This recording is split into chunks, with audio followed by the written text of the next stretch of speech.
আসসালামু আলাইকুম। এটিএন বাংলা সংবাদে সবাইকে স্বাগত জানাচ্ছি আমি সুমনা ঘোষ। শুরুতেই থাকছে বিআরবি কেবল সংবাদ শিরোনাম।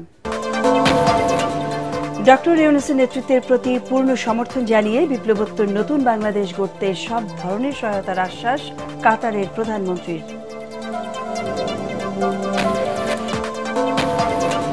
গণতন্ত্রের পথে উত্তরণে নির্বাচনের বিকল্প নেই মন্তব্য তারেক রহমানের। যে কোনো মূল্যে জনগণের ভোটের অধিকার প্রতিষ্ঠা করা হবে।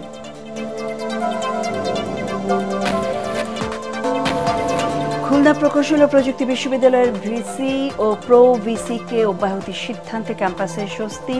ন্যায় বিচারের পরাজয় হয়েছে কুয়েত শিক্ষক সমিতি। স্থানীয় সরকার ও স্বাস্থ্য উপদেষ্টার এপিএসের বিরুদ্ধে শত শত কোটি টাকা হাতিয়ে নেওয়ার অভিযোগ পেলে তদন্ত করবে দুদক।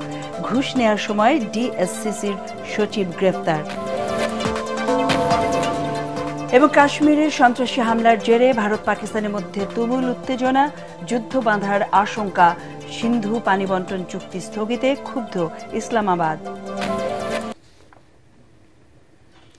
শুনছিলেন বিআরবি কেবল সংবাদ শিরোনাম। এবারে বিস্তারিত সংবাদ। বিপ্লবোত্তর নতুন বাংলাদেশে বিনির্মাণে কাতার সবসময় পাশে থাকবে বলে আশ্বাস দিয়েছেন দেশটির প্রধানমন্ত্রী শেখ আব্দুল রহমান আল জসিম আল থানি। দোহায় নিজ দপ্তরে প্রধান উপদেষ্টা অধ্যাপক মোহাম্মদ ইউনূসের সাথে বৈঠকে তার নেতৃত্বের প্রতি পূর্ণ আস্থা ও সমর্থন জানান কাতারের প্রধানমন্ত্রী। এর আগে কাতার বিশ্ববিদ্যালয়ে দেয়া ভাষণে উদ্ভাবনী চিন্তা শক্তির মাধ্যমে তরুণদের সমাজ বদলে দেওয়ার আহ্বান জানান প্রধান উপদেষ্টা। ইমদাদুল্লাহ বাবুর রিপোর্ট। কাতার সফরের শেষ দিনে ব্যস্ত সময় পার করছেন প্রধান উপদেষ্টা ডক্টর মোহাম্মদ ইউনূস।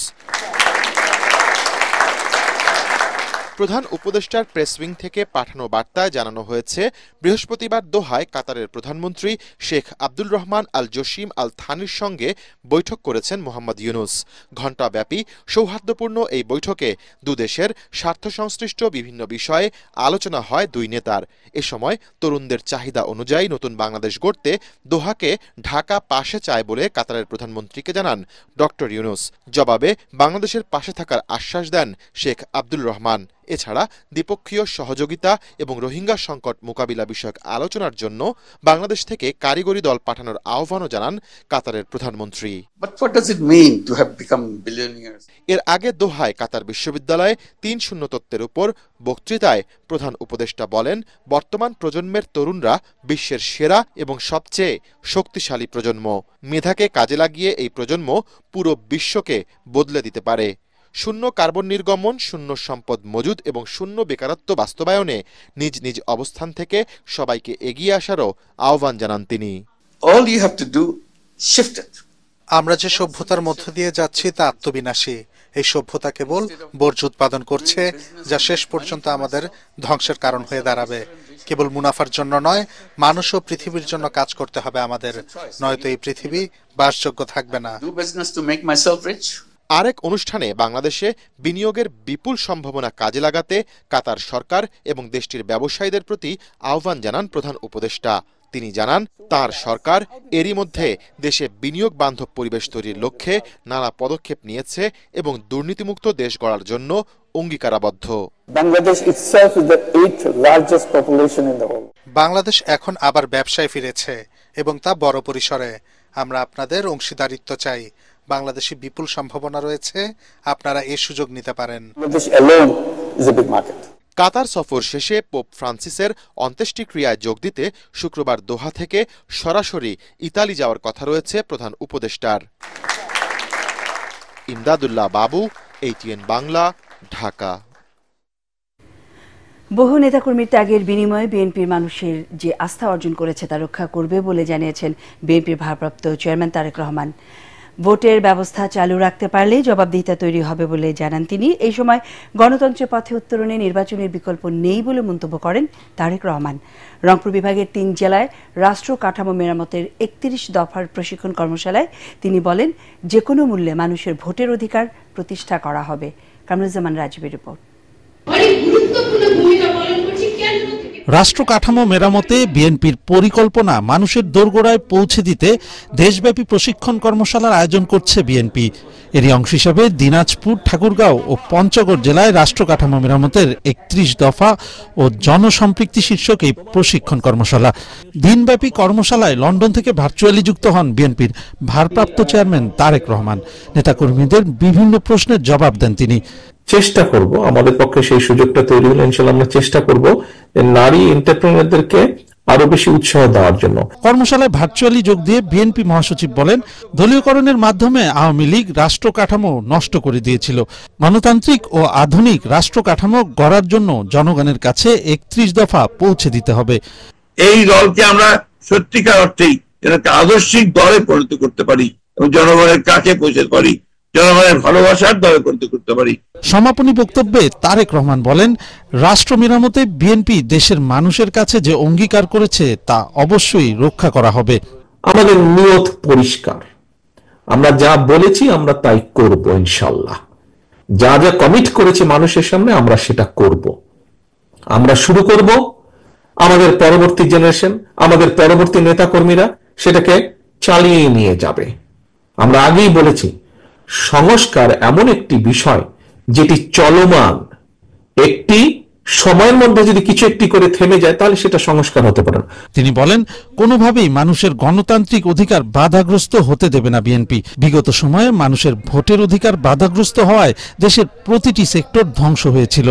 কোনোভাবেই যাতে গণতন্ত্রের উত্তরণ, মানুষের ভোটের অধিকার, রাজনৈতিক অধিকার বাধাগ্রস্ত না হয়। কারণ মানুষের গণতান্ত্রিক অধিকার এবং রাজনৈতিক অধিকার যদি বাধাগ্রস্ত হয়, সবকিছু তাহলে ধ্বংস হয়ে যাবে, সবকিছু বাধাগ্রস্ত হবে। যেই সংগ্রামের জন্য আমাদের বহু নেতাকর্মী গুম খুনের শিকার হয়েছে, বহু নেতাকর্মী আমাদের আজকে পঙ্গুত্ব বরণ করেছে, তাদের এই বলিদানকে কোনোভাবে বৃথা দিতে যাওয়া যাবে না। নেতাকর্মীদের উদ্দেশ্যে তারেক রহমান বলেন, জনগণ সকল ক্ষমতার উৎস, তাই 31 দফা মানুষের দোরগোড়ায় পৌঁছে দিতে হবে। যে কোনো মূল্যে আমরা জনগণের পাশে থাকব, যে কোনো মূল্যে আমরা প্রতিদিন অধিক সংখ্যক মানুষের ঘরে এই 31 দফা পৌঁছে দিব। কামরুজ্জামান রাজীব, এটিএন বাংলা। খুলনা প্রকৌশল ও প্রযুক্তি বিশ্ববিদ্যালয়ের উপাচার্য ও উপ উপাচার্যকে অব্যাহতির সিদ্ধান্তে ক্যাম্পাসে স্বস্তি ফিরে এসেছে। সার্চ কমিটির মাধ্যমে নতুন ভিসি ও প্রো ভিসি নিয়োগ করা হবে বলে জানিয়েছে তদন্ত কমিটি।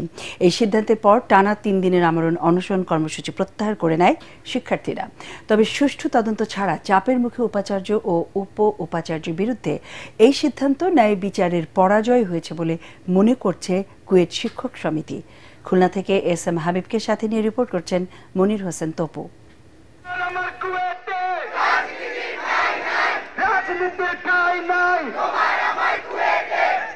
শিক্ষার্থীদের আন্দোলনের মুখে খুলনা প্রকৌশল ও প্রযুক্তি বিশ্ববিদ্যালয় কুয়েটের উপাচার্য অধ্যাপক ডক্টর মোহাম্মদ মাসুদ ও উপ উপাচার্য অধ্যাপক ডক্টর এস কে শরীফুল আলমকে অব্যাহতি দেওয়ার সিদ্ধান্ত নেওয়া হয়।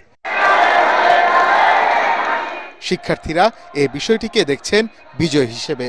স্লোগানে স্লোগানে বিজয়ের উল্লাস করে শিক্ষার্থীরা।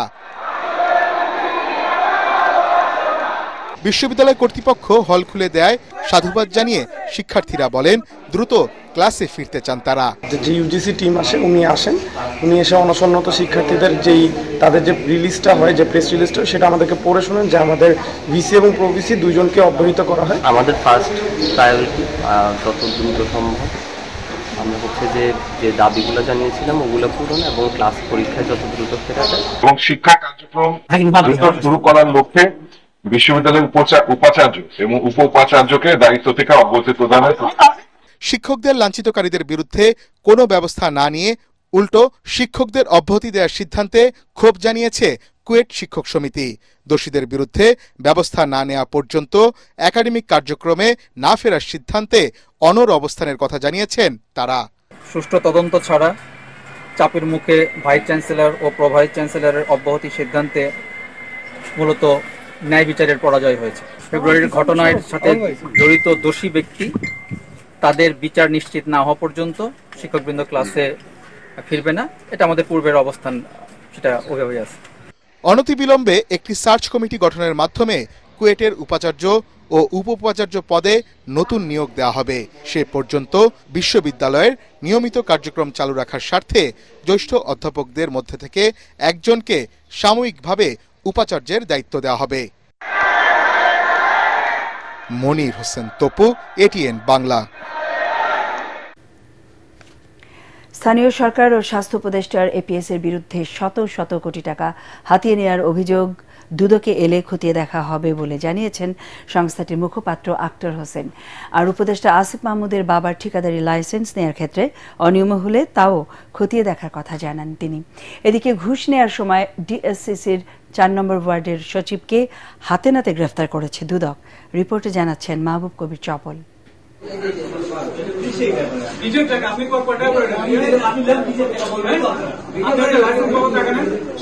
ঢাকার বাসাবোতে একটি ডায়াগনস্টিক সেন্টার চালুর জন্য দক্ষিণ সিটি কর্পোরেশনের ৪ নম্বর ওয়ার্ডের সচিব কুতুবউদ্দিন সোহেলের কাছে আবেদন করেন মালিকপক্ষ। সেটি পরিদর্শনে কোনো ত্রুটি না পেলেও ছাড়পত্র দিতে ১০,০০০ টাকা ঘুষ দাবি করেন তিনি। পরে দুদকের ফাঁদে পড়ে ঘুষসহ আটক হন সচিব। ১০,০০০ টাকা সহ হাতে নাতে ধরে কুতুবউদ্দিন ছেলে উক্ত টাকা ঘুষ প্রদানকালে জনাব কুতুবউদ্দিন সোহেলকে হাতে নাতে গ্রেফতার করা হয়েছে। এ সময় স্থানীয় সরকার উপদেষ্টা আসিফ মাহমুদের এপিএস, বৈষম্য বিরোধী ছাত্রনেতা মোয়াজ্জেম হোসেন ও স্বাস্থ্য উপদেষ্টার ব্যক্তিগত কর্মকর্তা ছাত্র প্রতিনিধি তুহিন ফারাবির শত শত কোটি টাকা দুর্নীতির অভিযোগের বিষয়ে জানতে চান সাংবাদিকরা।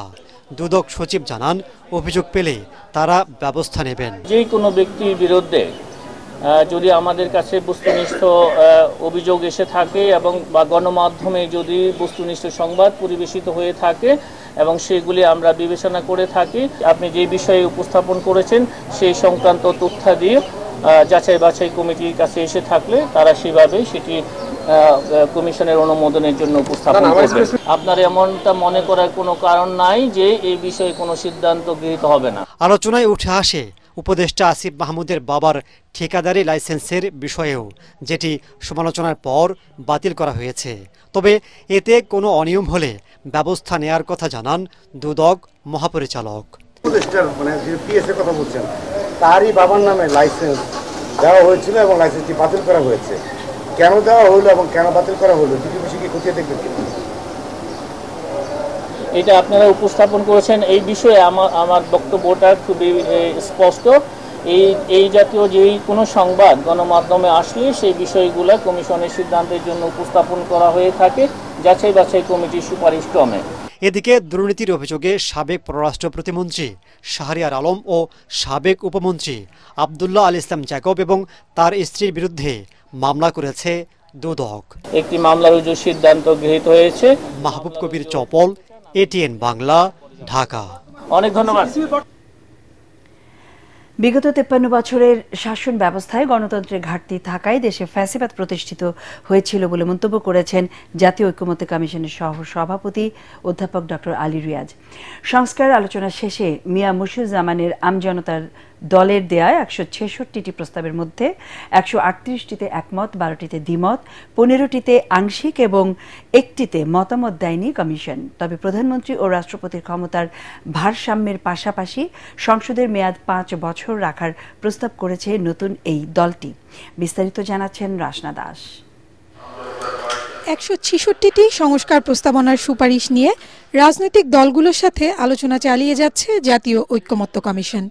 এরই অংশ হিসেবে বৃহস্পতিবার জাতীয় সংসদ ভবনের এলডি হলে আমজনতার দলের সাথে আলোচনায় বসে ঐকমত্য কমিশন। বৈঠকে নতুন এই দলের পক্ষ থেকে প্রতিনিধিত্ব করেন ১২ জন সদস্য। এ সময় সভাপতি মিয়া মুশিউজ্জামান জানান, গণ অধিকার পরিষদের একটি অংশ নাম পরিবর্তন করে আমজনতার দল নামে আত্মপ্রকাশ করেছে। স্প্রেডশিটে যেভাবে আমরা মার্কিং করেছিলাম, আমাদের মতামত দিয়েছিলাম, তার মধ্যে কিছু পরিবর্তন হবে। সংলাপের শুরুতে জাতীয় ঐকমত্য কমিশনের সহ সভাপতি ডক্টর আলী রিয়াজ বলেন, রাজনৈতিক দল, নাগরিক সমাজ ও ছাত্র জনতার আকাঙ্ক্ষা একটি গণতান্ত্রিক রাষ্ট্র প্রতিষ্ঠা করা। কমিশনগুলোর মূল লক্ষ্য নতুন বাংলাদেশের নাগরিকদের যাতে গুম, খুন ও বিচার বহির্ভূত হত্যার সম্মুখীন হতে না হয়। গত 53 বছর যাবৎ বাংলাদেশের শাসন কাঠামোয় এক ধরনের গণতন্ত্রের যে ডেফিসিট বা ঘাটতি আমরা লক্ষ্য করেছি, প্রতিষ্ঠানের যে দুর্বলতা লক্ষ্য করেছি, তারই ধারাবাহিকতায় আসলে একটি ফ্যাসিবাদী শাসন প্রতিষ্ঠিত হয়েছিল। পুনর্বার যেন গুম, খুন, বিচার বহির্ভূত হত্যার মোকাবেলা করতে না হয়। আলোচনা শেষে আমজনতা দলের সভাপতি মিয়া মশিউজ্জামান সাংবাদিকদের জানান, বৈঠকে সংবিধান, বিচার বিভাগ ও দুর্নীতি দমন ব্যবস্থা সংস্কারে গুরুত্ব আরোপ করেছে তার দল। আমরা আজকে 3টা বিষয়ে মতামত দিয়ে গেলাম। এগুলির কিছুটা বিস্তারিত সম্পূর্ণ এখনই আমরা বলছি না, এই জন্যে যে এ বিষয়ে চূড়ান্ত সিদ্ধান্ত এখনো হয়নি, আমরা আমাদের মতামত দিয়েছি মাত্র। সংস্কার বিষয়ে এখন পর্যন্ত 16টি রাজনৈতিক দলের সাথে আলোচনা করেছে জাতীয় ঐকমত্য কমিশন। রাসনা দাস, এটিএন বাংলা, ঢাকা। ঐকমত্য কমিশনের সংস্কারের দিকে তাকিয়ে না থেকে নিজেদের সক্ষমতা অনুযায়ী ভোটের প্রস্তুতি চলছে বলে জানিয়েছেন প্রধান নির্বাচন কমিশনার AMM নাসির উদ্দিন। রাজধানীর আগারগাঁওয়ে নির্বাচন ভবনে বাংলাদেশে নিযুক্ত অস্ট্রেলিয়ার হাই কমিশনারের সাক্ষাৎ শেষে সাংবাদিকদের তিনি একথা বলেন। এ সময় সিএসি জানান, সুষ্ঠু ও অংশগ্রহণমূলক নির্বাচন আশা করে অস্ট্রেলিয়া। এ বিষয়ে বাংলাদেশকে সব ধরনের সহায়তার আশ্বাস দিয়েছেন Australian high commissioner Susan Riley. নির্বাচন কেন্দ্রিক যে কোনো ধরনের সহায়তায় তারা আগ্রহী। ভোটার তালিকা হালনাগাদ সহ আন্তর্জাতিক পর্যবেক্ষক নিয়েও আলোচনার কথা জানান CEC. She's going through as it moves towards open, free and fair elections. Australia stands by Bangladesh and we continue to work with you as best we can to support your. যেগুলো আমাদের ক্ষমতার মধ্যে আছে, আমাদের ইলেকশনের আগে যেগুলো আমরা প্রয়োজনীয় মনে করছি বা করা সম্ভব মনে করছি, we are working on that. প্রয়োজনীয় যত কাজকর্ম আছে ইলেকশনের জন্য সেগুলো আমরা করার জন্য উদ্যোগ নিয়েছি এবং we are seriously working on those areas. অন্তর্বর্তী সরকারের নমনীয় নীতির কারণে স্বৈরাচারের দোসররা আদালতে দাঁড়িয়ে হুঙ্কার দিচ্ছে, যা জাতির জন্য অশনি সংকেত বলে দাবি করেছেন বিএনপি সিনিয়র যুগ্ম মহাসচিব রুহুল কবির রিজভী। নয়াপল্টন কেন্দ্রীয় কার্যালয়ে সংবাদ সম্মেলনে তিনি অভিযোগ করেন, অবৈধ টাকা ব্যবহার করে আওয়ামী দোসররা ষড়যন্ত্রের জাল ছড়িয়ে দিচ্ছে, আর যারা ঘোলা পানিতে মাছ শিকার করতে চায় তারাই এদের সহযোগিতা করছে। রিজভী আরও বলেন, প্রশাসনের বিভিন্ন সেক্টরে ফ্যাসিবাদী দোসররা বহাল থেকে দেশকে অস্থিতিশীল করার চেষ্টা করছে। শাহজাহান খান গংরা আদালতে এসে সরকারকে দেখে নেওয়ার হুমকি দিচ্ছে, আদালতকে ভেঙচি কাটছে, পুলিশকে থোড়াই কেয়ার করছে। হাসিনার দোসররা আসামি হয়েও আদালতে যে অধ্যত্বপূর্ণ আচরণ করছে তা মূলত অন্তর্বর্তী সরকারকে অকার্যকর প্রমাণের এক গভীর চক্রান্ত। ক্রিমিনাল অফেন্স এটাতে দমন করবে সরকারের আইন শৃঙ্খলা বাহিনী, তার যে আইনি যে প্রক্রিয়াটা আছে তারা সেটা করবে। আর ওইটা যদি তারা করতে না পারে, যদি রাজনৈতিক দলকে নামতে হয়, তাহলে তো ওটা হবে নৈরাজ্য। তা আমরা তো নৈরাজ্যে বিশ্বাসী নই। ভারতের ট্রান্সশিপমেন্ট বাতিলে বাংলাদেশের রপ্তানি কমবে না, বরং সক্ষমতা বাড়িয়ে খরচ কমানোর ঘোষণা দিয়েছেন বাণিজ্য উপদেষ্টা শেখ বশির উদ্দিন। সকালে রাজধানীতে দুদিনের আন্তর্জাতিক প্রদর্শনী মিট বাংলাদেশ এক্সপোজিশনের উদ্বোধনী অনুষ্ঠানে তিনি একথা বলেন। উৎপাদন সহ ব্যবসা বাণিজ্যে নিজেদের সক্ষমতার জানান দিতে এমন প্রদর্শনী আরও প্রয়োজন বলে মনে করেন ব্যবসায়ী ও উদ্যোক্তারা। তরিক ইসলামের রিপোর্ট। রপ্তানির সম্ভাবনাময় আন্তর্জাতিক সোর্সিং এজেন্ট ও বায়ারদের নিয়ে রাজধানীর বসুন্ধরা আন্তর্জাতিক কনভেনশনে শুরু হয়েছে মিট বাংলাদেশ এক্সপোজিশন। এতে অংশ নিয়েছে রপ্তানিযোগ্য বাংলাদেশি লেদার, বিভিন্ন লেদার পণ্য, ফুটওয়্যার, প্লাস্টিক ও লাইট ইঞ্জিনিয়ারিং সেক্টরের 120টিরও বেশি প্রতিষ্ঠান। প্রদর্শনীর উদ্বোধন শেষে বাণিজ্য উপদেষ্টা বলেন, এর মাধ্যমে আকৃষ্ট হবেন বিদেশি বিনিয়োগকারীরা। ভারতের ট্রান্সশিপমেন্ট বাতিলে রপ্তানি বাণিজ্যে প্রভাব ফেলবে না বলেও দাবি করেন তিনি। কস্ট কমানোর জন্য যে নিয়ামকগুলো আছে, প্রত্যেকটা নিয়ামক আমরা চিহ্নিত করেছি এবং একটা করে সপ্তাহ দুয়েকের মধ্যে আমরা পূর্বের যে খরচ ছিল ইনশাল্লাহ সেই খরচ বা তার থেকে কমে আমরা এই কাজটা করতে পারবো। তো আমাদের এক্সপোর্টের প্রতিযোগিতার সক্ষমতা আরও বাড়বে। সরকারের এমন উদ্যোগ বিশ্ব দরবারে বাংলাদেশের সক্ষমতা জানান দিবে। দেশীয় শিল্পের বিকাশে এ ধরনের প্রদর্শনী আরো প্রয়োজন বলে মনে করেন ব্যবসায়ী ও উদ্যোক্তারা। সরকার যদি আমাদেরকে আরো সহজ করে তাহলে কিন্তু আমার ক্ষুদ্র ব্যবসায়ীরা ভালো করে, small investor the backbone of the country, তাদেরকে গ্রো করলে তাদের থেকে কিন্তু আমরা অনেক কিছু পেতে পারি, কিন্তু তাদেরকে সেইভাবে ইম্পর্টেন্স দেওয়া হয় না বা তাদেরকে প্রমোট করা হয় না। আমরা সবাই যদি এগিয়ে আসি তাহলে ইনশাল্লাহ আমাদের দেশ আরও আগে যাবে। আমাদের প্রত্যেকটা প্রোডাক্ট এক্সপোর্ট ওরিয়েন্টেড। আমরা প্রত্যেকটা প্রোডাক্ট আমাদের মূল টার্গেটই হচ্ছে দেশের চাহিদা মিটিয়ে, দেশের অর্থকে সাশ্রয় করে আমদানিটা নির্ভরতা কমিয়ে বরং আমরা আরও রপ্তানি করব। আমরা বিভিন্ন ম্যানুফ্যাকচারিং করি, অটো পার্টস, তারপর সাইকেলিং, বিভিন্ন রিম। আপনি দেখতে পাচ্ছেন যে আমরা এগুলো সবই আমাদের নিজস্ব ডাইমেকার দিয়ে আমরা ম্যানুফ্যাকচারিং করে থাকি। তো it's a huge for us.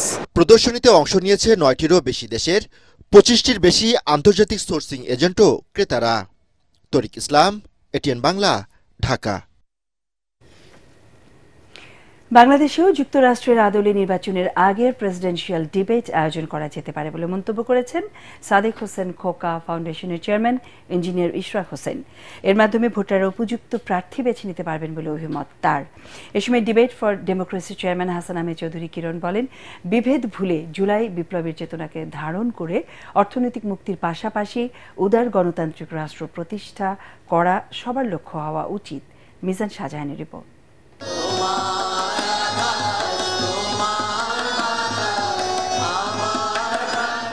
Saint Joseph উচ্চ মাধ্যমিক বিদ্যালয়ে ৩ দিন ব্যাপী জাতীয় বিতর্ক উৎসবের উদ্বোধনী অনুষ্ঠান আয়োজনের মধ্যে দিয়ে আমরা যুক্তির চর্চার যে প্রাণ, সে প্রাণটি আমি খুঁজে পাবো। উদ্বোধক ডিবেট ফর ডেমোক্রেসির চেয়ারম্যান ও এটিএন বাংলার পরিচালক বার্তা হাসান আহমেদ চৌধুরী কিরণ। এ সময় তিনি বলেন, পাশের হার বাড়িয়ে বাহবা নিয়ে বসে থাকলে হবে না, চালু করতে হবে বিশ্বমানের একমুখী শিক্ষা ব্যবস্থা। বাংলাদেশের বর্তমান যে শিক্ষা ব্যবস্থা, সেখানে আমরা প্রচুর গ্র্যাজুয়েট তৈরি করছি, আমরা প্রচুর মাস্টার্স পাশ করা ছেলেমেয়ে তৈরি করছি, কিন্তু আমরা বিশ্বমানের উপযোগী কর্মমুখী শিক্ষায় কিন্তু আমাদের শিক্ষার্থীদেরকে আমরা লিপ্ত করতে পারছি না। আমরা টেকনিক্যাল এডুকেশন আমাদের শিক্ষার্থীদেরকে শিক্ষাদান করতে পারছি না। বাংলাদেশের বর্তমান যে শিক্ষা ব্যবস্থা রয়েছে সেটা ত্রিমুখী চতুর্মুখী শিক্ষা ব্যবস্থা। একদিকে স্কুলের মাধ্যমিক পর্যায়ে বাংলা শিক্ষা, ইংরেজি মাধ্যম শিক্ষা, আবার ইংরেজি স্কুল, আবার মাদ্রাসা শিক্ষা, আবার দেখা যাচ্ছে ক্যাডেট মাদ্রাসা শিক্ষা। এরকম ত্রিমুখী চতুর্মুখী যে শিক্ষা ব্যবস্থা রয়েছে সেটাকে আমরা কিভাবে একমুখী করতে পারি সেদিকে কিন্তু আমাদেরকে নজর দিতে হবে। অনুষ্ঠানে প্রধান অতিথি ইঞ্জিনিয়ার ইশরাক হোসেন বলেন, তরুণরাই আগামীর বাংলাদেশ। হানাহানি মুক্ত নির্বাচনের জন্য যুক্তরাষ্ট্রের মতো বিতর্ক আয়োজনের পক্ষে মত দেন তিনি। Maybe we can also change the political culture of Bangladesh and come out of যে একটা কনফ্লিক্ট, মারামারি, হানাহানি থেকে বের হয়ে এসে আগামীতে আমরা একটা প্রপার ডেমোক্রেসি, যেখানে যুক্তিতর্কের মাধ্যমে দেশের ভবিষ্যৎ নির্ধারিত হবে, পলিসি নির্ধারিত হবে, সেই রকম একটা বাংলাদেশ আমরা দেখতে চাই। সভাপতির বক্তব্যে সেন্ট জোসেফ উচ্চ মাধ্যমিক বিদ্যালয়ের অধ্যক্ষ ব্রাদার লিও জেমস পেরেরা বলেন, শুধু জ্ঞানী লোক দিয়ে দেশ বদলানো যাবে না, দরকার মানবিক গুণ সম্পন্ন মানুষ। আমরা সবাই চাই জিপিএ 5 পাবো বা সবচেয়ে বেশি নাম্বার পাবো, কিন্তু তার পাশাপাশি আরেকটা জিনিস বিবেচনা করতে হবে, আমরা যেন ভালো মানুষ হতে পারি। দেশ কখনো বদলাবে না শুধু জ্ঞানে, দেশ বদলাবে যখন জ্ঞানের সাথে মানবিকতা যুক্ত হবে। আমরা আমাদের ভালোর জন্য, দেশের ভালোর জন্য কাজ করব, তখন দেশ বদলাতে পারবে। জোসেফাইট ডিবেটিং ক্লাবের এবারের আয়োজনে অংশ নিয়েছে 31টি শিক্ষা প্রতিষ্ঠানের 48টি দল। আগামী শনিবার বিকেল 4টায় সমাপনী পর্বে বিজয়ীদের হাতে পুরস্কার তুলে দেবেন অতিথিরা। মিজান শাহজাহান, এটিএন বাংলা, ঢাকা। হত্যার উদ্দেশ্যে নয়, বন্ধুর ডাকে সাড়া দিয়ে মারামারির এক পর্যায়ে পারভেজকে ছুরিকাঘাত করা হয় বলে র্যাবের কাছে স্বীকার করেছে গ্রেফতারকৃত আসামি মেহরাজ ইসলাম।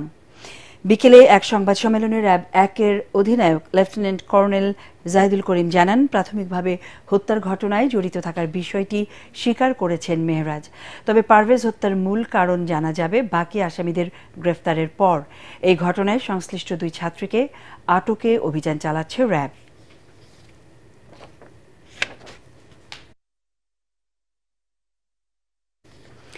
সাভারের রানা প্লাজা প্লাজা ধসের এক যুগ আজ, এই উপলক্ষে সেখানে স্থাপিত স্মৃতিস্তম্ভে শ্রদ্ধা জানাচ্ছেন নিহত ও আহতদের পরিবারের সদস্যরা, বিভিন্ন শ্রমিক সংগঠন ও রাজনৈতিক দলের নেতাকর্মীরা। সকাল থেকে অস্থায়ী বেদিতে ফুলের শ্রদ্ধা জানানো হয়। এ সময় ক্ষতিগ্রস্ত পোশাক শ্রমিকদের আর্থিক ক্ষতিপূরণ, চিকিৎসা ও ভবন মালিক সোহেল রানার ফাঁসির দাবি জানান তারা। এছাড়া দেশের বিভিন্ন প্রান্ত থেকে আসা বিভিন্ন শ্রমিক সংগঠনের নেতাকর্মীরা বিক্ষোভ মিছিল সহকারে শ্রদ্ধা নিবেদন শেষে মানববন্ধন ও সমাবেশ করেন।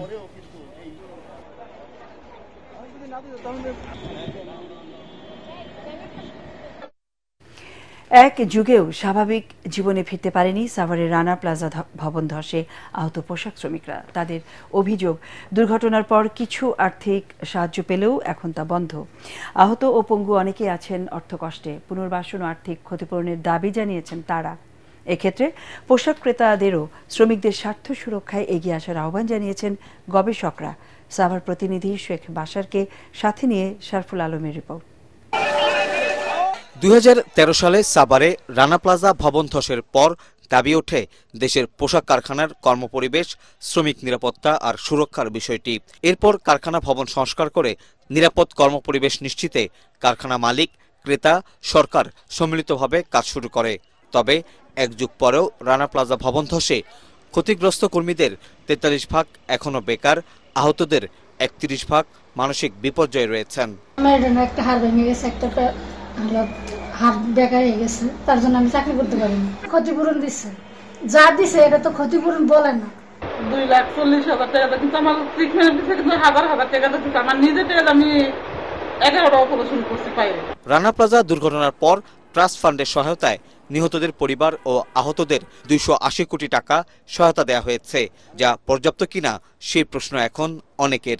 রানা প্লাজার যারা ভিকটিম তাদের রিহ্যাবিলিটেশন, তাদের কম্পেনসেশন সব কিছু কিন্তু ইটস বিন মনিটরড ইন্টারন্যাশনালি। যেখানে বায়াররা ফান্ড দিয়েছে, এখানে আইএলও ফান্ড দিয়েছে, এখানে আমরা বিজিএমই ফান্ড দিয়েছে। সো সব কিছু মিলিয়ে এই ফান্ডটার তদারকি কিন্তু আমাদের হাতে নেই। সো কেউ যদি বলে যে এখনো কিছু করার আছে, আমি মনে করি যে এটা সরকারিভাবে অ্যাড্রেস করা উচিত। গ্র্যান্টস বায়ার্স যারা রয়েছেন তারা এর আগে তারা যেমন $300 মিলিয়ন দিয়ে তারা এই সহায়তাগুলো করেছিলেন, ওই সময়কালে যারা আহত হয়েছেন, পঙ্গু হয়েছেন, তাদের যদি ফলো আপ ট্রিটমেন্টের জন্য সহযোগিতা দরকার হয়, সেটি পুনর্মূল্যায়ন করে তাদেরকে নতুনভাবে সহযোগিতার বিষয়টি তারা বিবেচনা করতে পারে।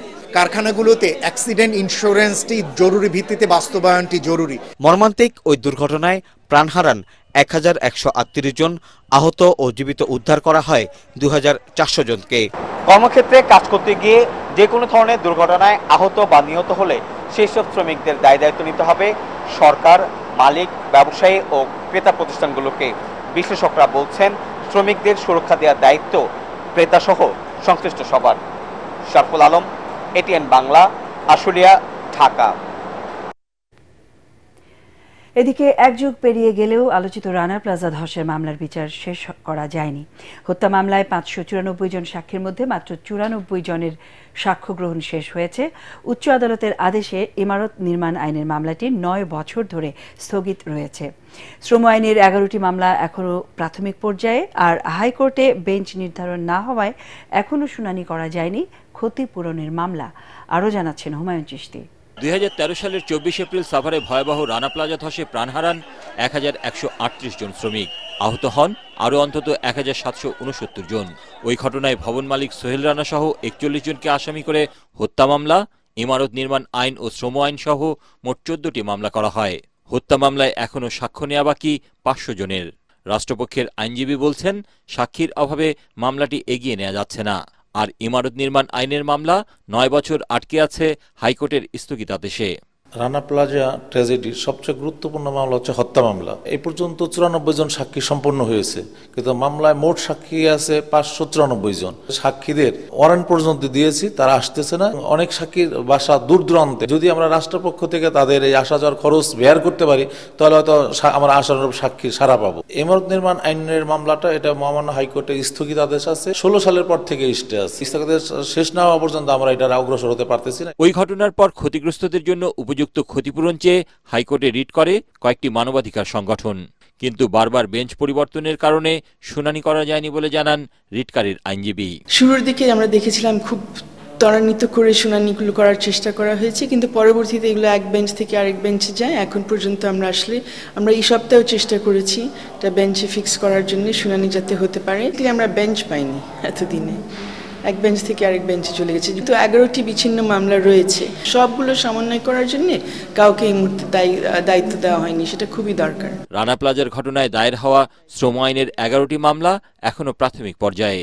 এর মধ্যে 4টি মামলা আসামিদের বিরুদ্ধে গ্রেফতারি পরোয়ানা জারির পর্যায়ে রয়েছে। 4টি মামলার নোটিশ পত্রিকায় প্রকাশের অপেক্ষায় এবং বাকি 3টি মামলার কজ লিস্টে তারিখ বা নম্বর হালনাগাদ হয়নি। হুমায়ুন চিস্তি, এটিএন বাংলা, ঢাকা। দেশ সেবার জন্য ভোটারদের কাছে জামায়াতে ইসলামকে একটিবারের জন্য সুযোগ দেওয়ার আহ্বান জানিয়েছেন দলটির আমির ডক্টর শফিকুর রহমান।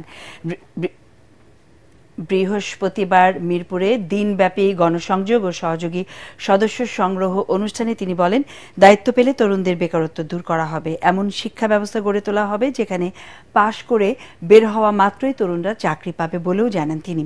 বিগত 53 বছর ক্ষমতায় থাকা বিভিন্ন সরকারের সমালোচনাও করেন জামায়াতের আমির। নিরাপদ ও সমৃদ্ধ বাংলাদেশে গড়তে তার দলের বিকল্প নেই বলেও দাবি করেন তিনি। বাংলাদেশ জামাতে ইসলামে বিশ্বাস করে একমাত্র সেই আল্লাহর হুকুম আহকামের ভিত্তিতেই যদি দেশ পরিচালিত হয়, যে আল্লাহ আমাদেরকে সবচেয়ে বেশি ভালোবাসেন এবং আমাদেরকে পয়দা করেছেন, তাহলে এই দেশে সুখও আসবে, শান্তিও আসবে, সমাজে নিরাপত্তা কায়েম হবে, মানুষ তাদের জীবন, ইজ্জত এবং সম্পদের নিরাপত্তা পাবে।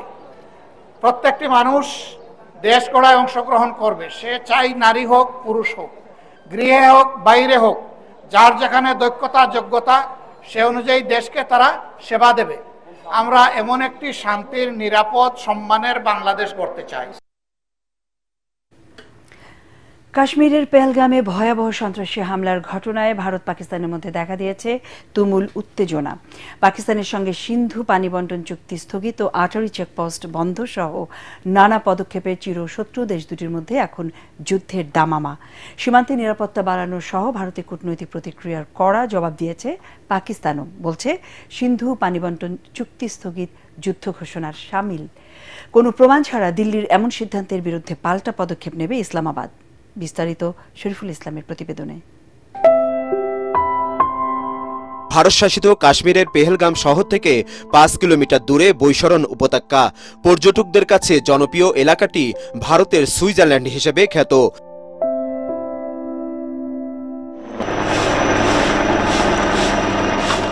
মঙ্গলবার দিনে দুপুরে সেখানে পর্যটকদের উপর অতর্কিত হামলা করে একদল বন্দুকধারী। ভারতের দাবি, 2019 সালে পুলওয়ামা হামলার পর কাশ্মীরে এটি সবচেয়ে প্রাণঘাতী আক্রমণ। এতে পাকিস্তানের ইন্ধন আছে দাবি করে দেশটির বিরুদ্ধে কড়া প্রতিক্রিয়া দেখিয়েছে দিল্লি। পাকিস্তানের সঙ্গে সিন্ধু পানি বন্টন চুক্তি স্থগিত ও পাঞ্জাবের আটারি চেকপোস্ট বন্ধ করে দেয়া সহ 5টি কড়া পদক্ষেপ নিয়েছে ভারত। সার্কের ভিসা নিয়ে ভারতে যেতে পারবেন না পাকিস্তানিরা। যারা ভারতে আছেন তাদের ভিসাও বাতিল করা হচ্ছে।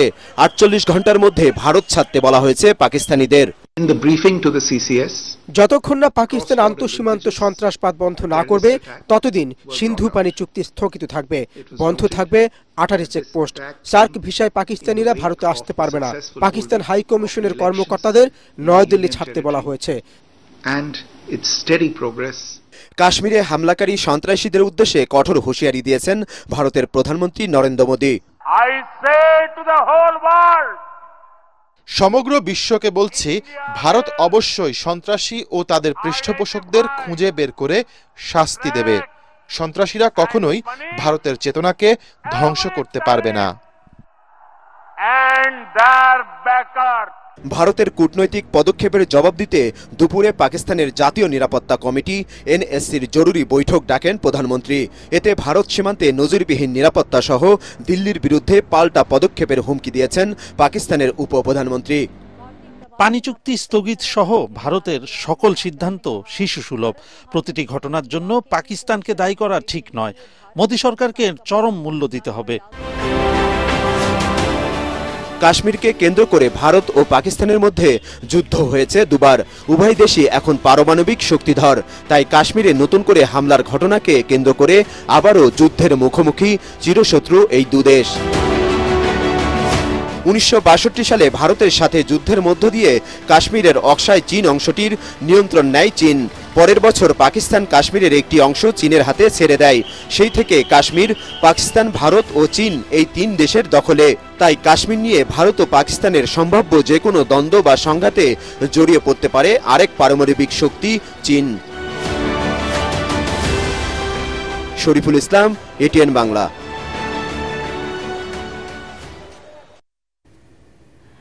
কাশ্মীর ইস্যুকে কেন্দ্র করে নতুন সংকটের মুখে ভারত ও পাকিস্তান সম্পর্ক। বিশ্লেষকরা বলছেন, দুদেশের সামরিক শক্তি ও পারমাণবিক অস্ত্র এই অঞ্চলে সংঘর্ষের শঙ্কা বাড়াচ্ছে।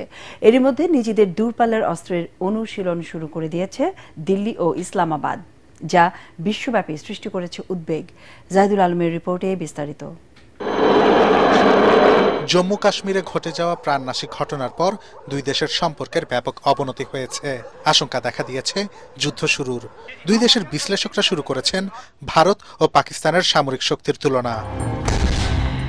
বিশ্বের শক্তিশালী বাহিনীর র্যাঙ্কিং 2025 সালের তালিকা অনুযায়ী সামরিক বাহিনীর শক্তিমত্তায় ভারত 4 নম্বরে। ভারতের আছে 513টি যুদ্ধবিমান, 4201টি ট্যাঙ্ক এবং 293টি নৌযান। সেনা সংখ্যা 50 লাখের বেশি। প্রতিরক্ষা বাজেটের পরিমাণ প্রায় 47 বিলিয়ন মার্কিন ডলার। শুধু সংখ্যায় নয়, আধুনিক প্রযুক্তিতেও এগিয়ে ভারত। অন্যদিকে সীমিত সম্পদকে দক্ষতার সাথে ব্যবহার করার ক্ষেত্রে সুনাম রয়েছে পাকিস্তানের। তাদের কাছে আছে 328টি যুদ্ধবিমান, 3700-এর বেশি ট্যাঙ্ক এবং 121টি নৌযান। সেনা সংখ্যা প্রায় 12 লাখ। প্রতিরক্ষা বাজেটের পরিমাণ 7 বিলিয়ন মার্কিন ডলার, যা ভারতের চেয়ে অন্তত 7 গুণ কম। 2024 সালে সামরিক শক্তির তালিকায় পাকিস্তান 9 নম্বর থেকে 12 নম্বর হয়েছে। পিছিয়ে পড়ার কারণ হিসেবে বলা হচ্ছে সামরিক আধুনিকায়নে পিছিয়ে পড়া এবং প্রতিরক্ষা বাজেটের সীমাবদ্ধতা। এদিকে গোটা বিশ্ব উদ্বিগ্ন চিরশত্রু দেশ দুটির পারমাণবিক অস্ত্রের সক্ষমতার জন্য। 2024 সালের জানুয়ারি পর্যন্ত ভারতের কাছে থাকা পারমাণবিক অস্ত্রের সংখ্যা 180টি। অপরদিকে পাকিস্তানের মজুদ 170টি পারমাণবিক ক্ষেপণাস্ত্র। বিশেষজ্ঞরা বলছেন, ভারতের সামরিক শক্তি, সেনা সংখ্যা এবং অর্থনৈতিক সক্ষমতা পাকিস্তানের তুলনায় বেশি। সংঘর্ষ যদি মাত্রা ছাড়ায়, তবে দুপক্ষই পারমাণবিক অস্ত্রের ব্যবহার করতে পারে। ফলে এই অঞ্চলে হতে পারে ভয়াবহ ক্ষতি। জাহিদুল আলম, এটিএন বাংলা।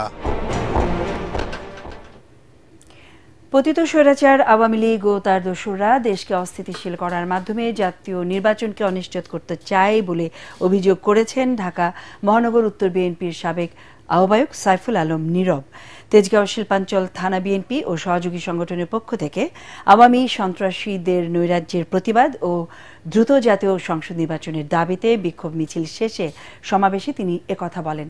গত 15 বছর বিএনপি নেতাকর্মীদের বিরুদ্ধে ফ্যাসিস্ট শেখ হাসিনার অত্যাচার নির্যাতনের কথা উল্লেখ করে গণহত্যাকারী দুর্নীতিবাজ আওয়ামী লীগ নেতাদের বিচারের দাবি জানান তিনি। সাইফুল আলম নীরব বলেন, দেশের স্থিতিশীলতা ফিরিয়ে আনতে দ্রুত জাতীয় নির্বাচনের কোনো বিকল্প নেই।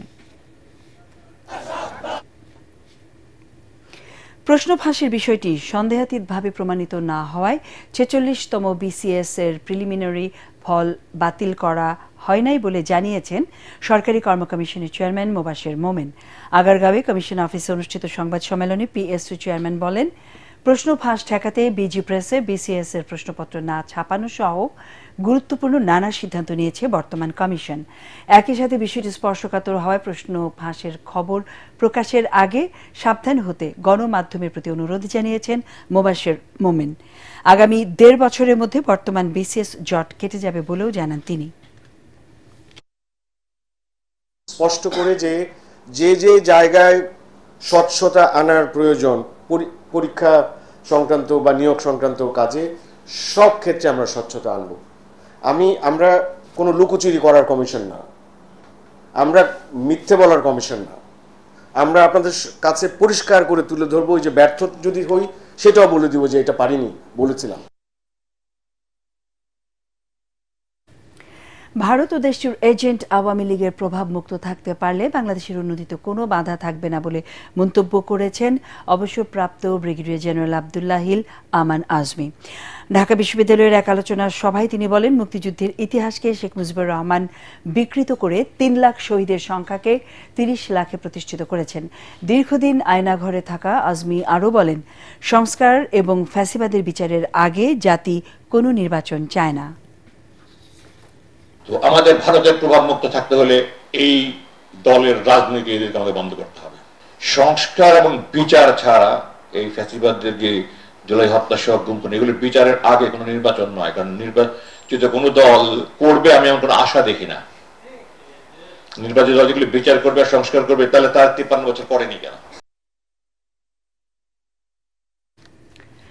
ইসলামী আন্দোলন বাংলাদেশের নায়েবে আমির মুফতি সৈয়দ মোহাম্মদ ফয়জুল করিমকে বরিশাল সিটি কর্পোরেশনের মেয়র ঘোষণার দাবিতে করা মামলার রায় হবে আগামী ৫ মে। বরিশালের নির্বাচনী ট্রাইব্যুনালে শুনানি শেষে বাদীপক্ষের আইনজীবী শেখ আব্দুল্লাহ নাসির একথা জানান। ২০২৩ সালে অনুষ্ঠিত বরিশাল সিটি নির্বাচনে মেয়র পদে মুফতি সৈয়দ মোহাম্মদ ফয়জুল করিমকে বিজয়ী ঘোষণা করতে গত ১৭ এপ্রিল মামলা দায়ের করা হয়। শুনানি শেষে আগামী ৫ মে আদেশের দিন ধার্য করেন বিচারক। এর আগে সকালে সৈয়দ ফয়জুল করিমকে মেয়র ঘোষণার দাবিতে নগরীতে বিক্ষোভ সমাবেশ করেন ইসলামী আন্দোলনের নেতাকর্মী ও সমর্থকরা। বরিশালের জনগণের দাবির প্রেক্ষিতে এতদিন পরে হলেও মুফতি সৈয়দ মোহাম্মদ ফয়জুল করিম আদালতে মামলা দায়ের করেছে জনগণের পক্ষে। তার এই পদে যাওয়ার মতো কোনো ইচ্ছা বা আগ্রহ এরকম না। জনগণ যখন বলছে যে আপনি থাকলে আমরা সেবা পাবো, তখন সে বলছে যে জনগণের দাবির সাথে আমি একাত্মতা ঘোষণা করলাম, আমি আইনের আশ্রয় নেব, আইন যেটা ফয়সালা দেয়। এবারে আল আরাফা ইসলামী ব্যাংক অর্থ সংবাদ।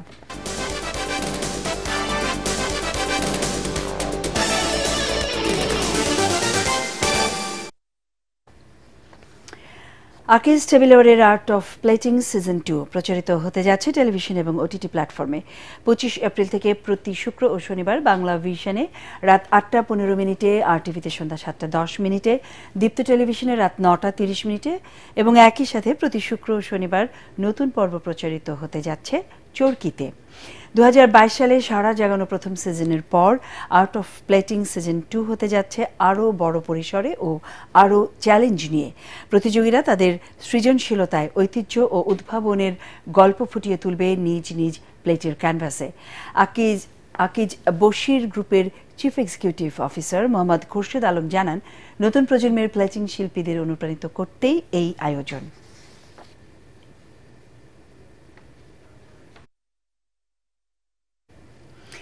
চাঁপাইনবাবগঞ্জের রহনপুর সেলস অফিসে মৃত্যু বীমা দাবির চেক হস্তান্তর করেছে Akij Takaful life insurance PLC. Rohanpur sales অফিসে কোম্পানির সেলস অ্যান্ড মার্কেটিং বিভাগের জিএম আলম হোসেনের সভাপতিত্বে চেক হস্তান্তর অনুষ্ঠানে প্রধান অতিথি ছিলেন কোম্পানির উপব্যবস্থাপনা পরিচালক এবং সিএসডিও মোহাম্মদ আবু ইউসুফ। বিশেষ অতিথি ছিলেন PM আইডিয়াল কলেজের সহকারী অধ্যাপক ডক্টর মোহাম্মদ মিজানুর রহমান। এ সময় ৬,০০০ টাকা জমার বিপরীতে মৃত্যু বীমা দাবির ৬৬,০০০ টাকার চেক মরহুম মামুন মিয়ার নমিনি স্ত্রী সুমি খাতুনের হাতে তুলে দেওয়া হয়। গ্রাহক সেবা নিশ্চিতে অর্জিত প্রিমিয়ামের একটি বড় অংশ প্রথম বছর থেকেই বিনিয়োগ করে আসছে এই প্রতিষ্ঠানটি। এতে সুরক্ষিত হচ্ছে গ্রাহকের আমানত, পাশাপাশি সামাজিক পারিবারিক আর্থিক নিরাপত্তা, স্বাস্থ্যসেবা, দারিদ্র্য বিমোচন এবং বেকারত্ব দূর করতে কাজ করে যাচ্ছে আকিজ তাফাকুল পিএলসি।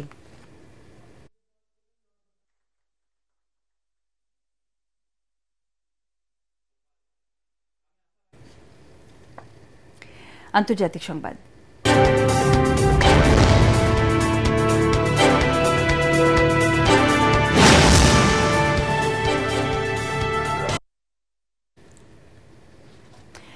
মার্কিন প্রেসিডেন্ট ডোনাল্ড ট্রাম্প ঘোষিত শুল্ক ঝড়ে টালমাটাল বিশ্ব অর্থনীতি।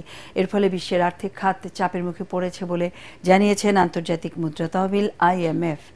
পরিস্থিতি মোকাবেলায় উন্নয়নশীল দেশগুলোকে রাজস্ব সংগ্রহ বৃদ্ধির পরামর্শ দিয়েছে IMF। সংস্থাটি বলছে, গত কয়েক বছরে উদীয়মান দেশগুলোকে উচ্চ সুদে ঋণ করতে হয়েছে। এখন পরিস্থিতির অবনতি হলেও তাদের আরও উচ্চ সুদে ঋণ নিতে হতে পারে। এবারে পার্টেক্স খেলার খবর।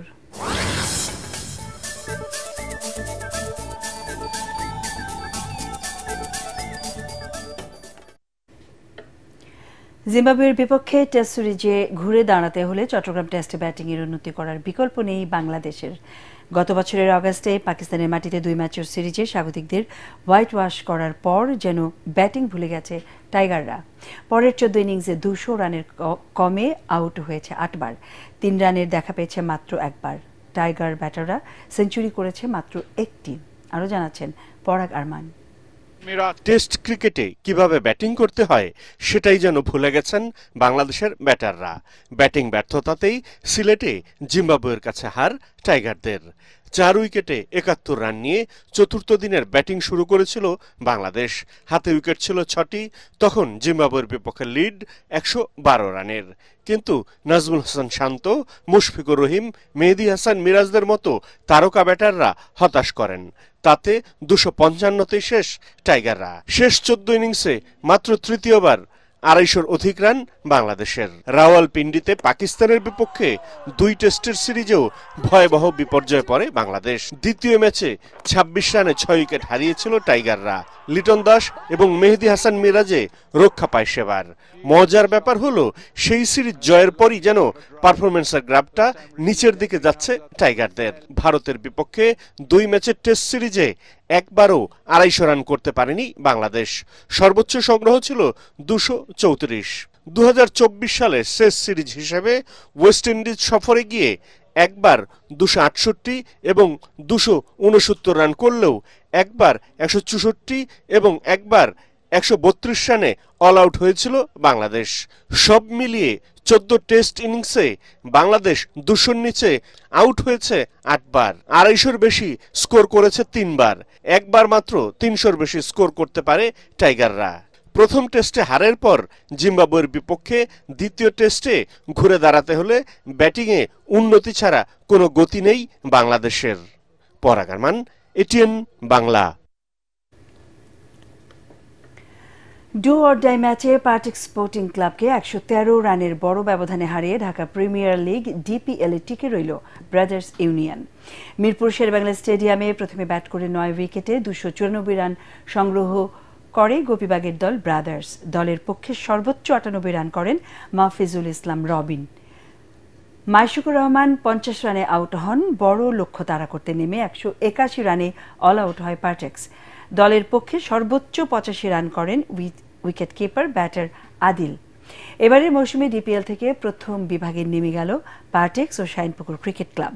আগামী মৌসুমে তাদের জায়গায় ডিপিএল খেলবে সিটি ক্লাব ও ঢাকা লিওপার্ডস।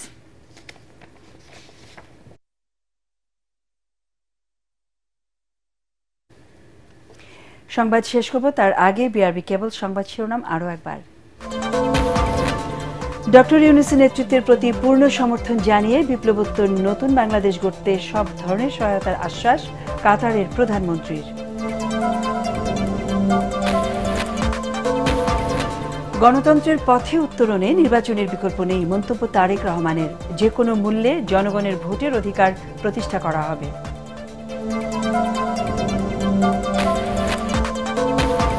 খুলনা প্রকৌশল ও প্রযুক্তি বিশ্ববিদ্যালয়ের ভিসি ও প্রো ভিসিকে অব্যাহতির সিদ্ধান্তে ক্যাম্পাসে স্বস্তি।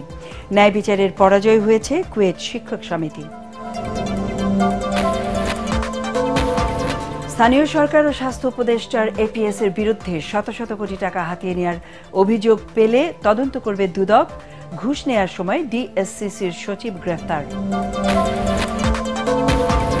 এবং কাশ্মীরের সন্ত্রাসী হামলার জেরে ভারত পাকিস্তানের মধ্যে তুমুল উত্তেজনা, যুদ্ধ বাঁধার আশঙ্কা। সিন্ধু পানি বন্টন চুক্তি স্থগিতে ক্ষুব্ধ ইসলামাবাদ।